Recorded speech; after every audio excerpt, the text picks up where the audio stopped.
Hi everyone, what a weekend it has been. I think it flew by, don't you agree? Well, let's wrap it up in this episode of News Generation. Some children shying away from school because of corporal punishment. We tell you what happened to a teacher who went too far. The dangerous quest to get drinking water. We take you up north to a town near Yendi. And how young people run Joy FM on World Radio Day. My name is Efua Akwa Harrison. Please stay with us. Catch up with us on social media. It's facebook.com/newsgenerationgh. We're also on Twitter @newsgengh. Now, a teacher in the western regional town of Wasasa was caught stepping on two of her students in a disturbing video. The teacher, who teaches class 4 and class 6 pupils, was punishing the two because they had not done their homework. Apparently, it is the preferred punishment she gives her students. A colleague teacher taped the incident and brought it to Adum News on Multi TV. Please be advised, some of you might find the video a bit disturbing.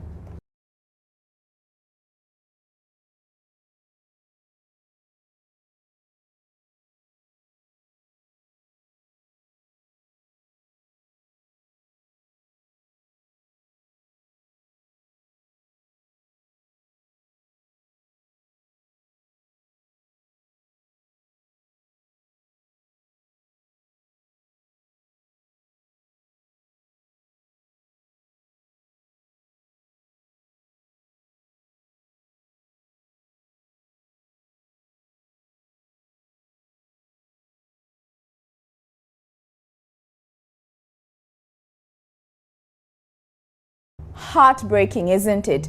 Well, we spoke to young people about what they think about the footage in WhatsApp.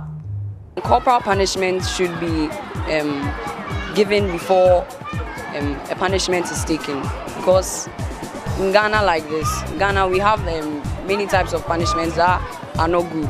So corporal punishment should be first given by the authority before you can take action. Some of the punishments are not really okay. Like, I don't think they should give that kind of punishment to children. That's very bad. It shouldn't be done like this, but at least a lesser punishment should be given. I don't think it's the best way to treat children.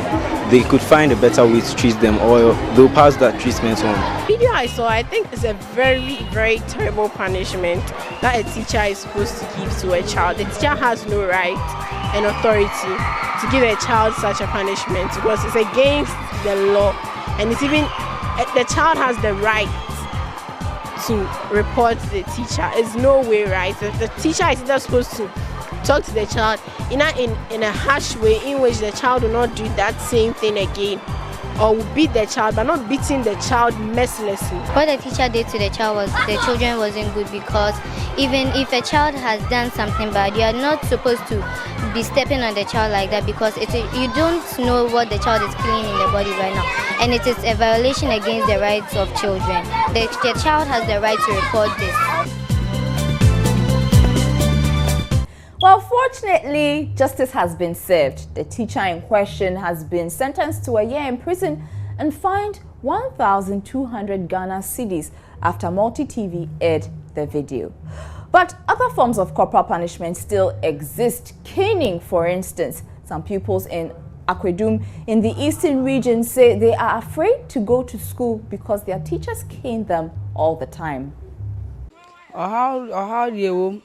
How do you teachers for the being school term? We have a lot of problems here. The teachers don't come on time. They cane us all the time. We can't voice out our problems because we will be caned.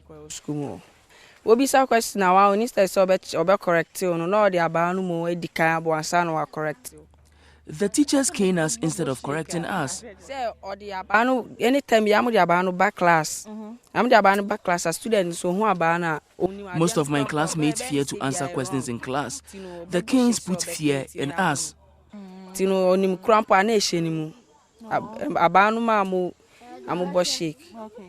Now imagine fetching water over 5 times every day. Well, children in Adibo near Yendi walk about 30 minutes each day just to fetch water, giving true meaning to the saying, water is life. And that's not all. It is a dangerous duty for these children to get water every day. It's about 3 p.m. and these young people are rushing to fetch water. They walk 30 minutes before and after school from their homes to this pond.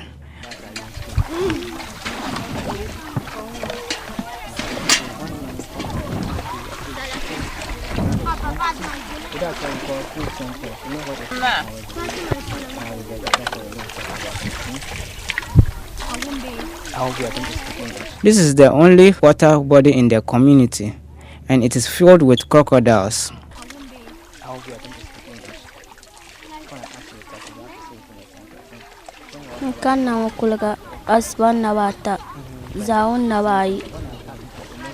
I come here to fetch water 3 times in the morning and 2 times in the afternoon. The pond is far from home, and because there's no water at home, we always come here. Fatima Ibrahim is 12 years old. She says it is always difficult waking up after carrying 5 drums of water.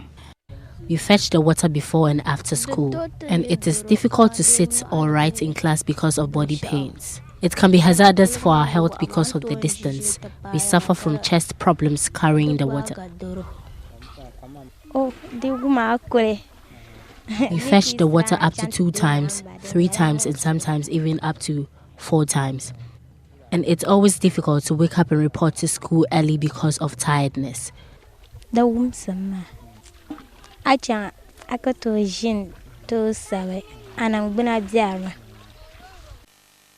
tricycle is available to help transport the water, but it's only for those who can afford it.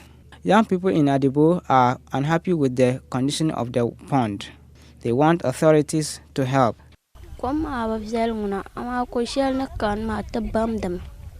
It is not really potable, but because we don't have any option, we are making do with this one.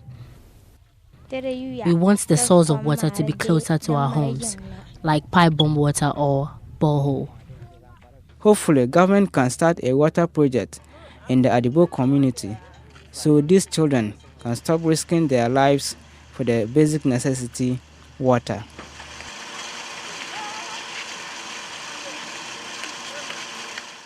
Could you do that? Go into a water filled with crocodiles just to get some for your daily household chores and activities? Whew, I'll be scared. Well, let us know what you think on our Facebook page. It's facebook.com/NewsGenerationGH. Now, Ghana joined many countries around the world to celebrate UNESCO's World Radio Day. Here at Multimedia, children from various schools across the country filled in to host several programs on your superstation, Joy 99.7 FM. Adelaide T has more on how it went. Every February 13th is World Radio Day, a day set aside by UNESCO to celebrate radio and its personalities. This year, the theme for the day is Radio and Youth, and Joy FM, the #1 radio station in the country, gave its platform to a number of youths to experience radio. And I'm standing right in front of the station, so let's go inside and find out what's going on. It's 11 a.m. on Thursday morning. It's the day before the World Radio Day at the Joy FM studio. These children are preparing to host Joy FM's programs on the day. These young people are preparing for Joy FM's Cosmopolitan Mix. Right now we are trying to put a program together, the Cosmopolitan Mix, and we're trying hard to keep up the standard that already exists. So that's what we're doing now, brainstorming. Representing Doreen Ando, yes, on her show. I don't think it will be very easy because she's very good, but we try our best. Yeah, I mostly listen to the program, and it sounds very easy when you're listening. But there's a lot of work that goes into it, and I'm experiencing the work now. It makes me happy. Well, I'm very happy. I'm elated that I've gotten this opportunity. Yes, and yes, I'll do my best. I'll be glad if I am. At least be the masculine voice to Doreen. Hi. So it can happen that At the multimedia conference room, the team for the Super Morning Show is preparing. No one person is better than the other. You are all smart people. All right. So at a point in time, maybe you can introduce sports.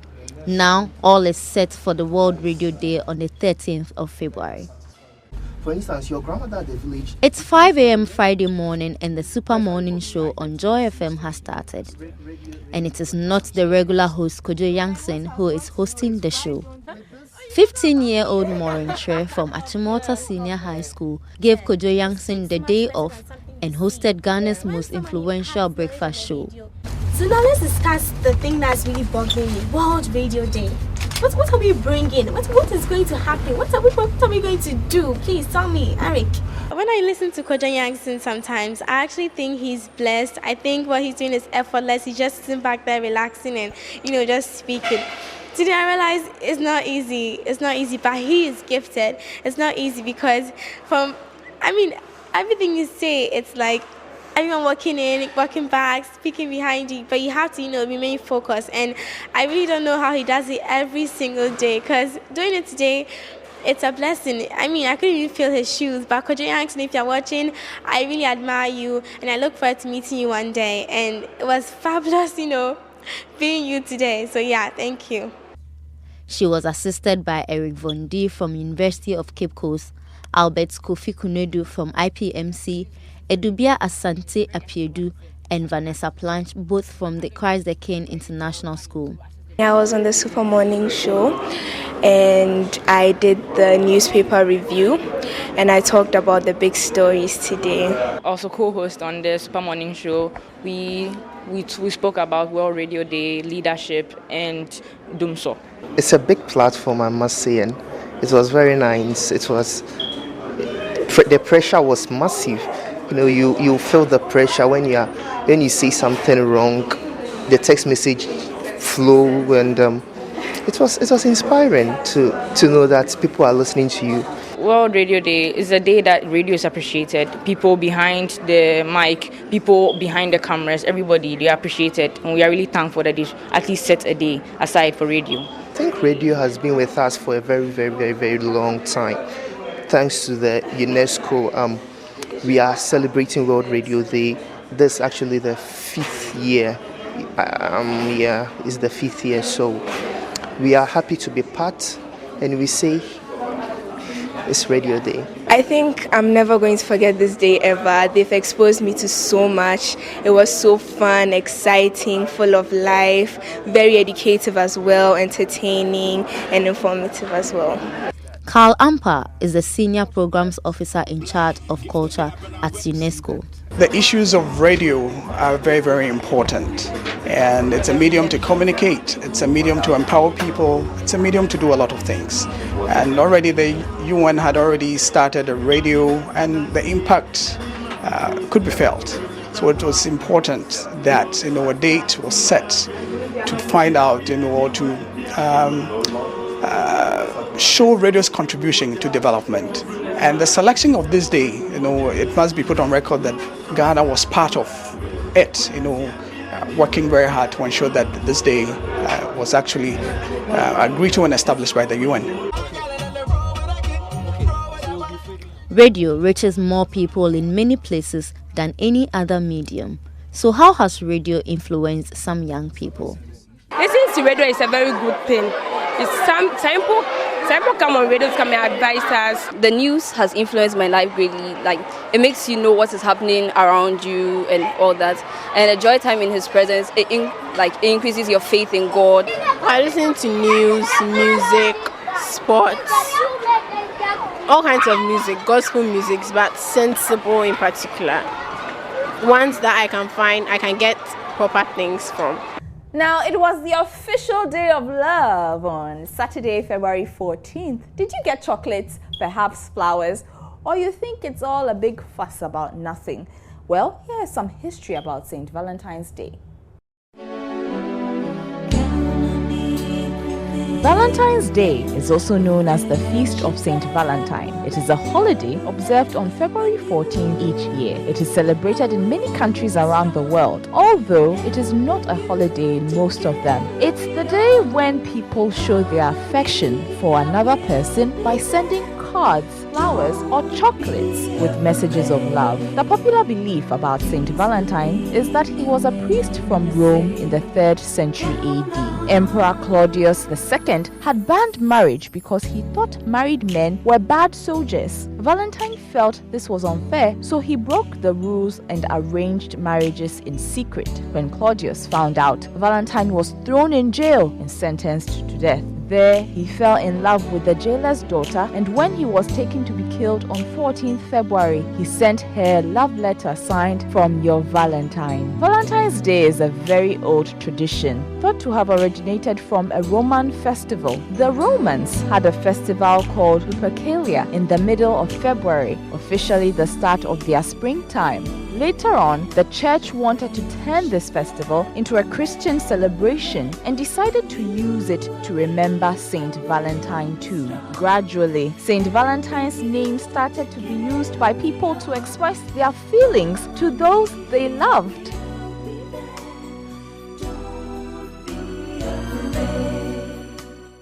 Now imagine being sent to jail just because you followed your parents to find protection in another country.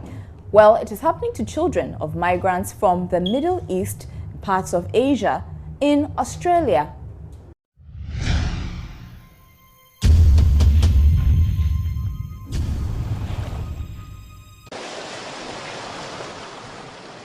Every year, thousands of asylum seekers from Iran, Iraq, and Afghanistan travel by boats to Australia. They travel in uncomfortable and dangerous conditions in the hopes of getting a better life in Australia. Many of these people, when their boats sink during high tides, most of these deaths include adults and young children. But coast guards arrest those who survive the rough seas once they reach Australia. These young people, together with their parents, are held at detention centers as far as Papua New Guinea and Nauru. They could spend months or years without knowing what will happen to them, not even whether they would be sent back to their home countries or not. The detention of children together with adults, according to the Australian Human Rights Commission, is against international human rights law. The report also says keeping children in prison could have an effect on the way they think. The Australian Human Rights Commission is asking the Australian government to immediately release their children. According to the President of the Human Rights Commission, conditions are so bad these kids have stopped talking and refer to themselves by number rather than by name. Prime Minister, when will this stop? When will Australian governments stop being responsible for such abuse of children? None of us want to see anyone in detention. We certainly don't want to see children in detention. And Madam Speaker, I can inform the member for Denison that at the end of the Howard government's era, there were only 4 people in immigration detention who'd arrived illegally by boat, and none of them were children. None of them were children. Now, I regret to say, Madam Speaker, that in the period between this time and that time, more than 50,000 people arrived illegally in Australia by boat, more than 50,000, including 8,000 children. And I deeply regret the fact that so many people, including so many children, took this very dangerous journey. The Australian Prime Minister, Tony Abbott, has rejected the report of the Australian Human Rights Commission, calling it an attack on his government. Successive Australian governments have devised various means of discouraging migrants from making the dangerous journeys by boats, all in the name of a better life. But these measures have failed to discourage the migrants who continue to arrive by boats on a regular basis. It remains to be seen whether the government will abide by the report of the Australian Human Rights Commission, or it will keep holding the migrants in detention.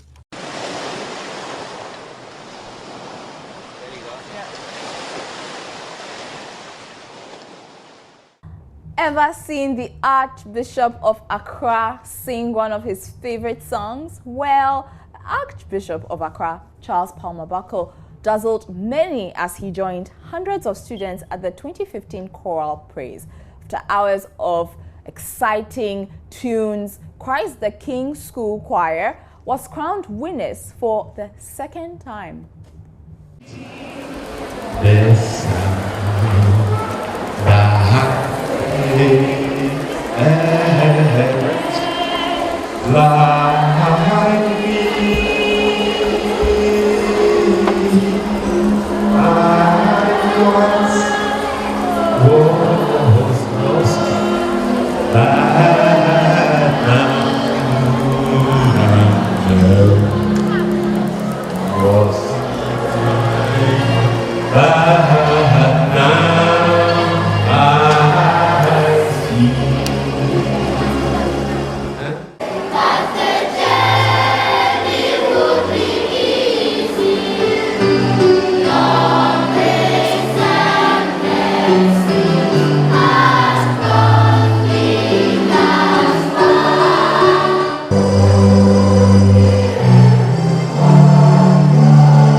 How do you feel about winning? I feel happy and I'm proud of the choristers because last year we won the competition and this year we won again. So that shows how hard we have been working towards this competition.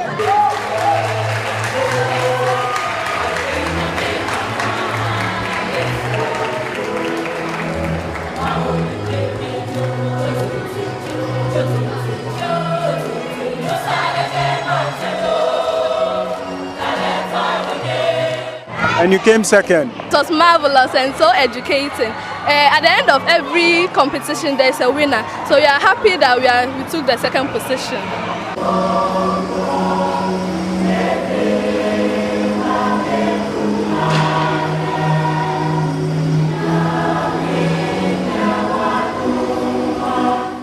You made my life so beautiful, and as you were, you have made me here on earth.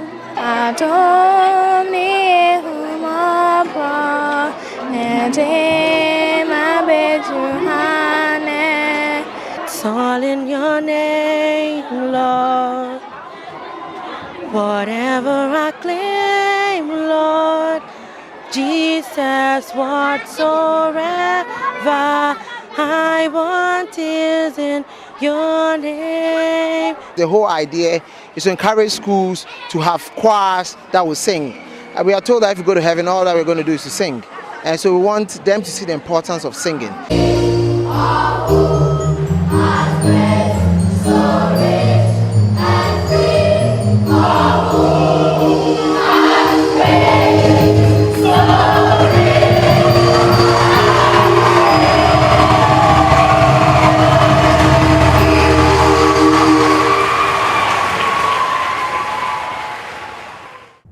Now, a lot has happened over the past week. Here's an update before we say goodbye.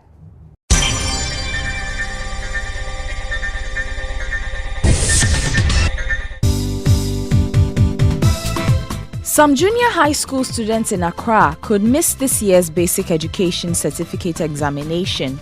This is because their parents will not be able to pay some of the registration fees.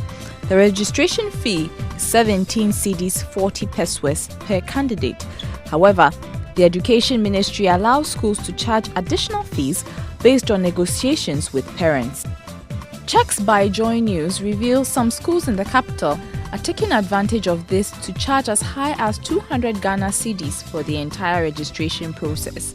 The Education Ministry says it would have provided a fixed rate if it wanted the fees to be the same.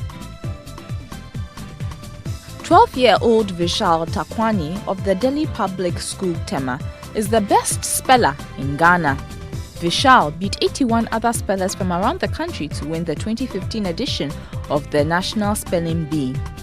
official will represent Ghana at the 88th Scripps Spelling Bee in Washington, D.C., USA. The Ministry for Gender, Children and Social Protection launched a literacy program on Thursday. The series of non-formal literacy training programs is to help reduce illiteracy among the deaf in Ghana. A rural teacher from Kenya is among 10 finalists of a competition to find the world's best teacher.